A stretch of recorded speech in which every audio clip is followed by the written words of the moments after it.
Hello guys, good afternoon guys. ఈ video చూడండి.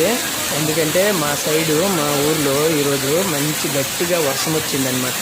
వస్తే బేల ఉన్న దగ్గర అక్కడ బేలలో నీరు ఊరికి వచ్చేసిందాగా అయిందనమాట. వచ్చిన తర్వాత చేపలు కూడా వచ్చేస్తావన్నమాట. వచ్చిన తర్వాత చూడండి ఎలుక ర్యాట్ ఎలక చేస్తుంది. ఆ చేప గొయ్యి కూడా పట్టుకుంటే ఈ ఎలుకని తీసుకుని వెళ్ళి రూమ్కి వెళ్ళి అక్కడ బంగ్లాలోనూ తినుకుంటున్నది, మళ్ళీ వస్తున్నది, మళ్ళీ అక్కడ పెడుతున్నది, మళ్ళీ వస్తున్నది. చూడండి ఎంత స్మార్ట్గా ఉంది ఎలుక.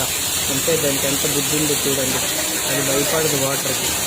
ఎవరు లేరు ఆ టైంలో చూసుకుంటున్నారు మంచిగా అనే ప్లేస్ ఇదన్నమాట. చాలా జోరుగా వస్తుంది. చాలా మా సైడు నష్టాలు చాలా అయినాయి.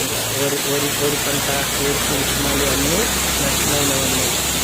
ఈ వీడియో నచ్చినట్లయితే నాకు లైక్ చేయండి, షేర్ చేయండి. మరికొన్ని వీడియోలు మంచిగా పెడతాను. Okay, bye guys.